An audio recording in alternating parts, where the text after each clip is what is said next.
Entiendo que todos estemos poniendo atención a lo que sucede en Venezuela, pero déjenme recordarles que en México tenemos nuestros propios problemas y que también es necesario que les pongamos atención. Venezuela está convulsionando ahorita por la negligencia de Nicolás Maduro, que desea permanecer, pese a su derrota en las urnas, en el poder del país. La gente está cansada, pero ni aún así se han detenido y se están manifestando en toda la República Venezolana. Muchísimos países han condenado las acciones del gobierno venezolano, que ya tiene muertos, desaparecidos y presos políticos en prisión por estas manifestaciones, pero México aún no lo hace y no lo hará.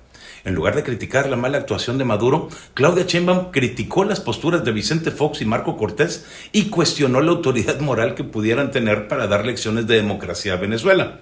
Hipócrita. Quienes niegan la democracia en México son ellos.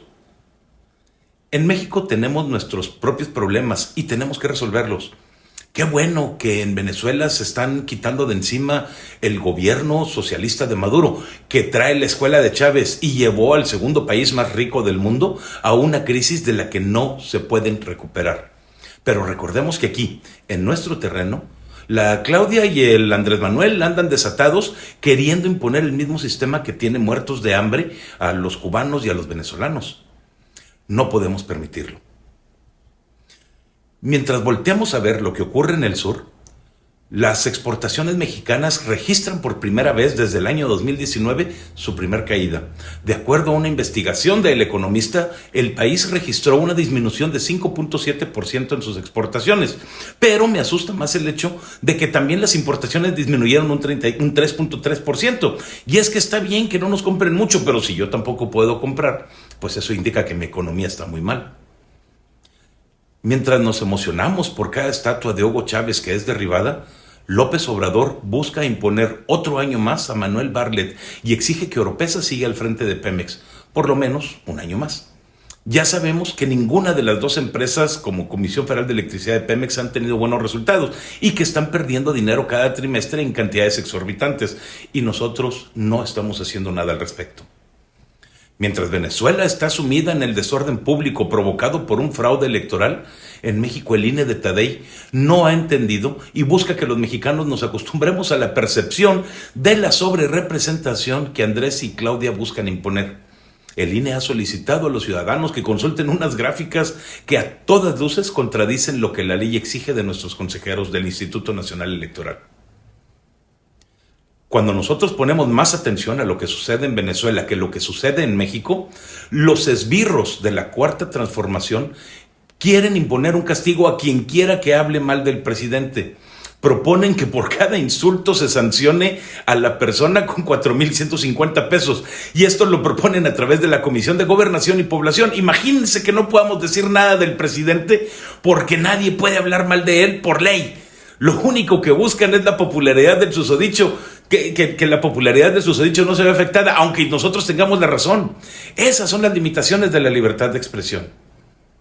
Mientras nos distraemos, se hacen públicos los datos que dicen que el peso mexicano está perdiendo valor y nosotros nuestra capacidad de compra. Además, el Congreso está avanzando en dictámenes que desarticulan la vida institucional de México y los esbirros de la 4T proponen leyes que congelen las rentas de vivienda en términos reales, según ellos, para terminar con las injusticias de la gentrificación, como si fuera un delito aspirar a mejorar nuestro nivel de vida.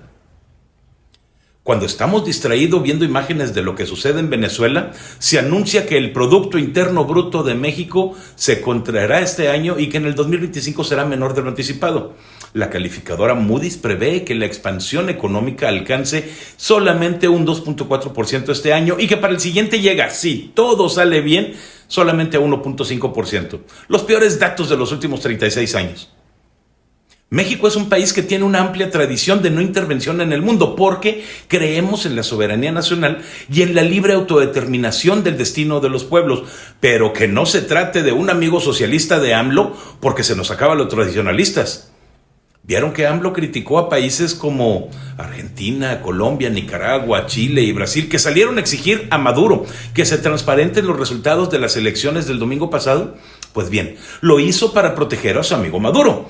¿Qué tienen que estar metiéndose en asuntos de otros países?, dijo el que se está metiendo en asuntos de otros países. Mientras ponemos atención a lo que ocurre allá, en México, la Secretaría de Hacienda y Crédito Público reconoce que tendrá que reducir el déficit en un 50% para dejar de perder dinero. Pero eso no podrá ser porque ni terminaron las obras insignia de este gobierno, que requieren muchísimo dinero todavía, tampoco están generando ganancias ni utilidades, y los funcionarios pues simplemente no dejan de robar y pues así tienen que recurrir a endeudarse, que es justamente lo que tienen que reducir. En México se ataca a los poderes federales y no hacemos nada por estar entretenidos viendo a Venezuela librarse de las lacras. En México matan a un empresario que se quejó de la inseguridad. En México una ministra de la Suprema Corte mandó callar a quienes se oponían a su discurso barato de dogmatización. Al mismo tiempo se desprecia la moneda nacional frente al dólar y también se captura a los capos más buscados del país sin intervención de México en ello. Los hijos del presidente se lavan al mejor estilo de Poncio Pilato con una carta que envían a un diario de su preferencia y el presidente lo considera como una prueba de inocencia. Pero también hay personas que se cansan de llamarnos a la acción para evitar la sobrerepresentación y los dejamos como gritando en el desierto. Acosta Naranjo ha estado convocando a la sociedad a participar y nadie, pero nadie parece hacerle caso. ¿Es que no quieren hacer nada o desean arreglar todo desde la comodidad de su sofá en su casa? Cuando López Obrador era apenas un candidato a la presidencia de la República, denunció la corrupción del gobierno mexicano, que sí existía, utilizando las herramientas e investigaciones de diarios y organizaciones como Reforma, Latinus, Televisa, TV Azteca, Mexicanos contra la Corrupción. Pero ahora que esas mismas organizaciones denuncian los casos de corrupción de su gobierno, que incluye a sus amigos, familiares y allegados, utiliza toda la maquinaria del gobierno para tratar de desacreditar el trabajo de estas organizaciones. La estafa maestra, la Casa Blanca, Odebrecht, todas ellas fueron investigaciones de Mexicanos contra la Corrupción que fueron politizadas por AMLO para usarlas en su beneficio. En las últimas semanas he notado cómo el gobierno y sus propagandistas, esos que de verdad reciben chayote para hablar bien de un régimen político como Jorge Naredo, Freddy Olivieri, Pigmenio Ibarra, entre otros, mienten o al menos presentan información de manera facciosa para aparentar que hubo un logro o una mejora cuando en realidad no la ha habido. Lo he visto cuando presentan datos de Pemex y cuando hablan de deuda externa, incluso cuando hablan de la presidencia de expresidentes e insinúan que todos ellos viven en España porque ahí pueden huir de la justicia mexicana. En Pemex nos dice la propaganda oficialista que se aumentó la producción de hidrocarburos y no es cierto. Que hay mayor cantidad de reservas privadas, tampoco es cierto. Aseguran que aumentó 3 veces la refinación y eso tampoco es cierto. Juran que seremos autosuficientes para finales del 2024 y eso tampoco es cierto. Los señores están jugando con los números, haciendo sumas de manzanas con peras y terminan considerando que las coquizadoras de Tula y de Salamanca funcionan cuando en realidad no lo hacen. Además, juran que la gasolina de Deer Park no es de importación cuando sí lo es. Puras mentiras demagógicas que no son ciertas. Hablando de justicia, Andrés Manuel ha estado promoviendo una modificación de las leyes del Poder Judicial y su justificación es que los juicios son tardados, que los jueces son corruptos porque liberan a los delincuentes y que la justicia cuesta mucho dinero por los fideicomisos que tienen. Pues bien, las leyes propuestas no corrigen ninguno de estos problemas, sino que solamente ataca a los actuales integrantes del Poder Judicial de la Federación y pone en aprietos a los demás mexicanos que verán sus juicios retrasados por las afectaciones correspondientes. Tampoco solucionan el problema de las fiscalías o ministerios públicos que no son capaces de armar correctamente una carpeta de investigación, no dejando otra opción a los jueces más que liberar a los sospechosos. También presume el gobierno actual del sistema de salud del país. Dicen que cada vez estamos mejor y que se han solucionado muchos problemas, pero nunca dicen cuáles. Sin embargo, no tenemos medicinas, los hospitales requieren de un extenso mantenimiento, se requiere contratar más médicos y también comprar nuevos equipos porque los actuales no funcionan o son obsoletos. Incluso en vacunación hemos retrocedido a los niveles que teníamos hace 10 años. Y todo eso por las malas decisiones de este gobierno que sin dudarlo te sigue engañando, repitiéndote que estamos bien y mejor que antes. Nada más falso. El presidente mismo se vende como un excelente mexicano y un patriota, pero el Tribunal Electoral ya dijo que es un delincuente común y corriente porque concluyó que el presidente rompió las leyes electorales del país al hacer promoción a su candidata, hizo bajar a la candidata opositora desde las mañaneras. Sin embargo, nada se le puede hacer por la especie de superfuero que tiene el Ejecutivo, aunque hay un artículo de la ley que permite que el presidente sea imputado tanto por traición a la patria como por delitos electorales y todos aquellos delitos por los que podría ser enjuiciado un ciudadano. Promociona los resultados de seguridad en el país como si realmente hubiera algo que promocionar. Además del crimen organizado, controlando de facto más del 30% del territorio nacional, la extorsión y el cobro de piso están incontrolables en 9 estados del país. Así lo reporta el diario Reforma cuando menciona que en Colima, Guanajuato, Michoacán, Nuevo León, Morelia, Veracruz, Hidalgo y Estado de México y Campeche se han incrementado las extorsiones y cobros de piso hasta en un 55%, llegando a generar ingresos por más de 200,000 millones de pesos anuales. ¿Se acuerdan cuando Obrador nos hablaba de la mafia del poder todos los días y los culpaba de todos los males que ocurren en México?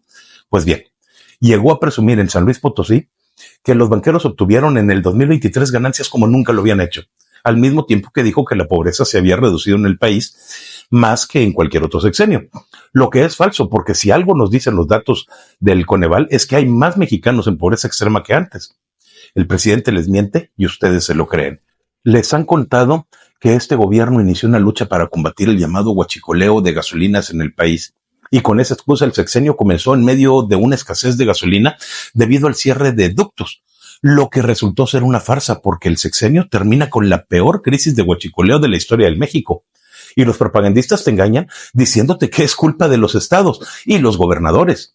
Sobre todo lo hacen en aquellos estados que no son gobernados por Morena, como en Jalisco, en donde acusan al gobierno estatal de no hacer nada para prevenir que los criminales ordeñen los ductos de gasolina, pero se les olvida que eso es responsabilidad federal de acuerdo a la ley.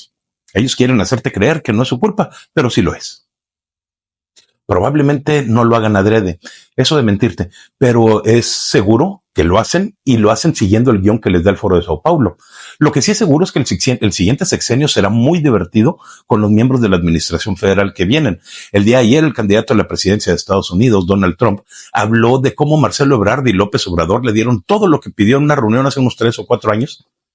Después se puso a hablar de Joe Biden y dijo que este último tenía un coeficiente intelectual de 50 puntos y que se enoja Marcelo pensando que hablaba de él. Y Claudia le sigue la corriente y luego Trump les contesta de nuevo. Y bueno, un programa cómico no tendría mejor guión. Si algo podemos decir del gobierno mexicano en este último sexenio es que ha ido de fracaso en fracaso. No solamente en sus acciones de gobierno, sino en sus relaciones internacionales también. En un hecho sin precedentes, el gobierno de los Estados Unidos ha logrado arrestar a uno de los líderes del crimen organizado más buscado en el mundo, el Mayo Zambada. Y lo hizo operando en México para lograr subir a una avioneta al presunto delincuente, pero sin la intervención de ninguna de las instituciones mexicanas a las que, de facto, ha dejado ver como corruptas e inútiles, ya que no confían en ellas. Y es que bajo la dirección del presidente mexicano, la actuación de la Guardia Nacional, del Ejército y los policías ha sido, lo menos, desastrosa. Claro que el presidente salió a decir que fue un logro de la cooperación internacional, pero nada que ver. México no se enteró sino hasta más de 7 horas después de lo que había sucedido, y los datos que dio el presidente el viernes en su show matutino fueron completamente inexactos. El presidente quiso justificar la inacción de las instituciones mexicanas en la captura del Mayo Zambada y el hijo del Chapo Guzmán, y toda la información proporcionada era falsa. Ni era el avión que dijeron y del cual hasta mostraron fotografías de que era el que había participado, ni el nombre del piloto era correcto, y ahora tienen a un ciudadano estadounidense en riesgo de ser atacado por las estúpidas declaraciones de Rosa Isela Rodríguez y del mismo Andrés Manuel López Obrador, que solamente sirvieron para confundir a la opinión pública. Espero con ansia saber qué nueva burrada dirán estos dos personajes en la mañanera del lunes, porque este video se está grabando el domingo por la noche. Pero no han sido estos los únicos fracasos que se han hecho públicos del presidente y su pandilla. En seguridad, el pueblo mexicano se ha rendido ante los criminales que impunemente les exigen que abandonen sus casas y no son apoyados ni un ápice, ni por la Guardia Nacional ni por el Ejército, que bajo el control del actual presidente tienen órdenes de retirarse, evitar enfrentamientos y solamente enviar en respuesta abrazos y no balazos. La autoridad mexicana ha claudicado frente a estos fulanos y no hay cómo recuperar el control de las zonas afectadas, ni cómo limpiarla de narcos. Y los pobladores no pueden esperar apoyo de este gobierno ni por error. Michoacán y Chiapas son dos ejemplos más de que la inseguridad no está ni remotamente controlada en el país. En Uruapan, la delincuencia no puede ser contenida y la semana pasada tuvimos locales comerciales y autos incendiados, taxis, camiones y todo, porque uno de los cárteles decidió que así debía de ser. En Chiapas, los pobladores que tienen la suerte de estar cerca de la frontera con Guatemala huyeron del país ante la necesidad de preservar su vida y la de sus familiares. Pero nadie de este gobierno hace nada por ellos. Probablemente al presidente se le ocurra decir nuevamente que deben cambiar de oficio para estar más seguros. Tampoco ha sido un éxito el manejo gubernamental de la economía mexicana. En el mes de junio retrocedió el consumo y quedó exhibida la debilidad económica de los mexicanos en contra de los dichos presidenciales y de los chayoteros que opinan que todo está muy bien. Parece que no se han enterado que todas las agencias encargadas de medirlo dicen que las remesas, el empleo y la inflación están pasando por uno de sus peores momentos y el daño que están provocando a la economía de los hogares de los mexicanos es precisamente que estos ven su poder adquisitivo disminuido, incluso con los aumentos artificiales de los salarios mínimos que tanto presumen. No sé si ya lo escucharon, pero el sistema de pensiones del bienestar tiene una fecha límite para poder subsistir. Y es que, aunque la Secretaría de Hacienda afirma que el fondo del cual se obtiene el dinero para dar esas pensiones tiene una solvencia asegurada de 20 años, los expertos afirman que dentro de algunos años el fondeo actual no será suficiente para mantener el nivel de gasto, porque las fuentes desde las cuales se fondea se irán agotando. Fracasó AMLO también en apoyar a los padres de familia de los desaparecidos de Ayotzinapa, porque no les pudo dar respuesta a pesar de, según esto, haber conformado una comisión que investigara la verdadera verdad. Y esta comisión terminó encontrando que lo que se había dicho anteriormente en otros sexenios era cierto. Sin embargo, el actual gobierno ha vuelto a decir que el ejército no estuvo involucrado en la desaparición de los jóvenes, aunque todos sabemos que el ejército sí tuvo en su poder a los jóvenes antes de que se les perdiera la huella. Los padres de familia están súper enojados con el presidente porque se sienten usados y traicionados, lo entiendo. Porque otra vez el fulano que estuvo con ellos mientras le eran necesarios, pero que después hasta la comunicación les cortó para no volver a saber de ellos. El desempeño del actual gobierno como empresario tampoco ha sido para presumir. Las dos empresas productivas del Estado más grandes de México, hablo de Comisión Federal de Electricidad y Petróleos Mexicanos, han reportado pérdidas nuevamente. Pemex se encuentra en serios problemas ya que sus ingresos bajaron 1%, pero las ganancias operativas cayeron 73% y los gastos financieros son ahora 346% más altos. Octavio Romero, el director de la empresa, dejó en claro que las pérdidas fueron ocasionadas por el tipo de cambio y la baja en las ventas. ¿Se acuerdan de las declaraciones de los oficialistas de que iban detrás del Poder Judicial? Pues aquí hay más consecuencias. Pero el discurso oficialista dice que en Pemex se logró revertir la tendencia declinante y que se logró incrementar la producción nueva.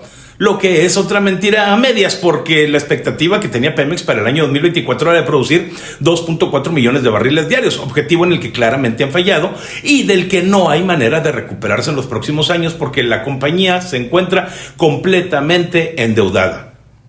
Comisión Federal de Electricidad, por su parte, supuestamente hizo una inversión histórica, al menos así lo dijeron, pero realmente fue la menor inversión en los últimos 4 sexenios, y aún así, la seguridad energética ha dejado de ser prioridad para el gobierno. Ahí va eso de la soberanía. Y el país bajó 9 posiciones en el índice mundial del trilema energético. El estudio que mide el desempeño de los sistemas eléctricos en 126 países ha informado que el escenario en México es completo, pues existe un claro contraste entre el mensaje del gobierno de rescatar a las empresas del Estado y lo que realmente está sucediendo.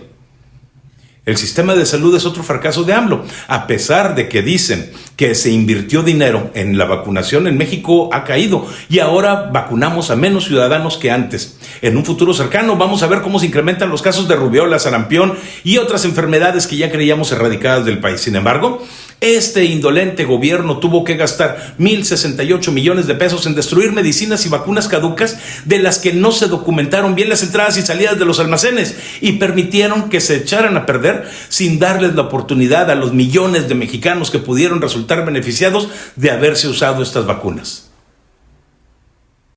Buenos días. A la hora de la grabación de este video es miércoles 24 de julio y ya casi es medianoche. A mis seguidores, los que esperan mis videos de todos los días, les ofrezco una disculpa porque el día de ayer no pude publicarlo, ya que mi trabajo me lo impidió. Hoy ya es noche y quiero platicarles un poco de la división de poderes que está tan de moda y que este gobierno ha atacado tanto y que está grabada en las leyes del país. La división de poderes no puede eliminarse porque en ese momento desaparece una república y el presidente actual y sus seguidores están intentando acabar con ella. La división de poderes en una república se basa en el principio de separación de poderes establecido por el pensador francés Montesquieu. Este principio establece que el poder del Estado debe estar dividido entre diferentes órganos de gobierno, con el fin de evitar la concentración de poder en un solo órgano o grupo, lo que podría derivar en la tiranía o el abuso de poder, como cada vez es más claro que quiere hacer este gobierno. De esta manera, la mayoría de las repúblicas modernas y México en sus leyes dividen su poder en tres poderes principales: el poder legislativo, el poder ejecutivo y el poder judicial. El poder legislativo en una república ejerce la potestad de crear leyes que rigen el país y está representado por un parlamento o congreso, en México constituido por las cámaras de diputados y senadores. Sus funciones principales son elaborar y aprobar leyes, controlar al poder ejecutivo mediante mecanismos como la interpelación o la moción de censura y aprobar el presupuesto del Estado. En México vemos diariamente cómo los legisladores de un solo partido están sometidos a la voluntad de una sola persona, que sin casualidad es el presidente de la República, y estamos siendo testigos de cómo se buscan modificar leyes básicas que son contrapesos de la democracia. El poder ejecutivo, de acuerdo a la ley, es responsable de la aplicación de las leyes y la administración del país. Está encabezado por un jefe de Estado, como un presidente o un monarca, en este caso el presidente, y un gabinete de secretarios. Sus funciones principales son ejecutar las leyes aprobadas por el Poder Legislativo, formular políticas, representar al país en el ámbito internacional y administrar los recursos del Estado. Pero nunca, o si acaso en muy pocas ocasiones, proponer lo necesario para que las leyes sean mejores y tengan un mejor impacto en la sociedad mexicana, pero nunca jamás controlar absolutamente las decisiones de ninguno de los otros dos poderes, y mucho menos atacarlos, sino negociar con ellos la mejor forma de llevar a cabo acciones que sean realmente efectivas al menor costo posible para el país. El Poder Judicial es el encargado de interpretar las leyes y resolver las disputas legales. Está compuesto por tribunales y jueces independientes del Poder Ejecutivo y Legislativo. Sus funciones principales son resolver controversias entre ciudadanos o entre estos y el Estado, interpretar las leyes y la Constitución y asegurar el cumplimiento de la ley y la protección de los derechos individuales. Solo eso. No les corresponde investigar ni dictaminar sin preparación ni repentinamente la culpabilidad de un sospechoso. A este poder pertenece la Suprema Corte de Justicia de la Nación y los jueces de circuitos menores. No así los fiscales ni los ministerios públicos, que dependen directamente del Poder Ejecutivo, o sea, el presidente de la República, y que son quienes deben proveer las pruebas de culpabilidad de los sospechosos de un crimen para que sean declarados culpables por los jueces. En una república, la división de poderes busca evitar la concentración de poder al distribuir el poder entre diferentes órganos, ya que reduce el riesgo de que un solo individuo o grupo controle todos los aspectos del gobierno, y busca promover el control y el equilibrio porque cada poder tiene la capacidad de controlar y equilibrar a los demás, lo que ayuda a prevenir el abuso de poder. También se protegen los derechos individuales. Un sistema de separación de poderes ayuda a garantizar que las leyes se apliquen de manera justa e imparcial y que los derechos de los ciudadanos sean respetados. La división de poderes no es una separación absoluta. Los diferentes poderes del Estado deben colaborar entre sí para poder funcionar de manera efectiva. Sin embargo, la independencia y el equilibrio entre los poderes son esenciales para garantizar un gobierno justo y democrático. Además de los tres poderes principales, la Constitución mexicana también establece otros órganos autónomos, como el Instituto Nacional Electoral, que es el encargado de organizar las elecciones y garantizar la transparencia y la democracia en los procesos electorales. La Comisión Nacional de los Derechos Humanos, que es un organismo público autónomo que defiende y promueve los derechos humanos en México. El Banco de México, que es el banco central del país, encargado de emitir la moneda nacional y mantener la estabilidad del sistema financiero. La división de poderes en México es un principio necesariamente fundamental para garantizar un gobierno justo, democrático y eficiente. Sin embargo, es importante señalar que este principio no es perfecto y que a lo largo de la historia de México ha habido momentos en los que un poder ha concentrado demasiado poder en sus manos, como ocurrió durante el Porfiriato. Es importante que los ciudadanos mexicanos estemos informados sobre cómo funciona la división de poderes y que exijan a sus representantes que respeten este principio fundamental de la democracia. En el poder legislativo, el principio de representación política es un pilar fundamental de las democracias modernas. Se basa en la idea de que los ciudadanos, al no poder participar directamente en la toma de decisiones políticas, eligen representantes para que actúen en su nombre e interés. En la mayoría de los sistemas democráticos, la representación ciudadana en el Congreso se establece a través de elecciones libres y justas, como en México.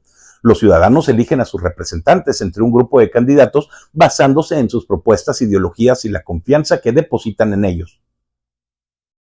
Una vez elegidos, los representantes tienen la responsabilidad de defender los intereses de sus representados. Deben tomar en cuenta las necesidades, opiniones y preocupaciones de los ciudadanos a los que representan y deben actuar en consecuencia. Debatir y votar sobre las leyes también, porque los representantes participan en las discusiones y votaciones de las leyes que se proponen en el Congreso. Su voto debe reflejar la voluntad de sus representados y finalmente ejercer control sobre el gobierno.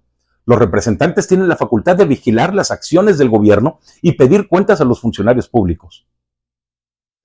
Existen diferentes maneras de conceptualizar la representación política. Entre las más comunes encontramos la representación descriptiva, que busca que el Congreso refleje la diversidad de la población en términos de género, etnia, clase social, etc. Representación sustantiva, que se centra en que los representantes actúen de acuerdo a los intereses y preferencias de sus representados, incluso si esto implica ir en contra de sus propias opiniones. Y representación simbólica, que enfatiza el papel del Congreso como símbolo de la voluntad popular y la legitimidad del sistema político.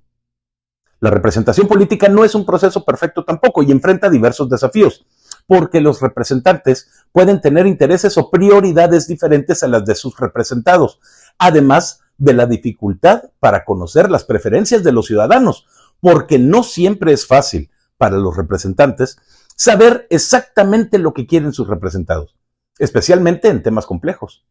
También hay influencia de grupos de poder, que no es otra cosa que los grupos de presión y otros actores poderosos que pueden influir en las decisiones de los representantes, incluso si esto no va en beneficio del interés general. A pesar de estos desafíos, la representación política sigue siendo un principio fundamental para el funcionamiento de las democracias.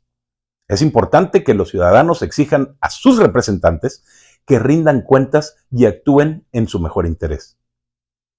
Así funciona la democracia y así debemos exigir que funcione para los mexicanos.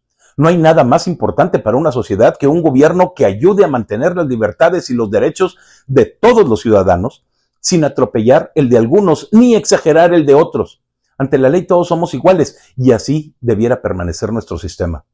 Las actitudes de muchos políticos mexicanos actuales no dejan ver que estemos enterados de la importancia de la división de poderes y es necesario que los mexicanos lo exijamos, porque de otra manera la historia nos enseña que terminaremos perdiendo nuestras libertades de una en una ante la tiranía de un Estado que cree que es más importante que los ciudadanos.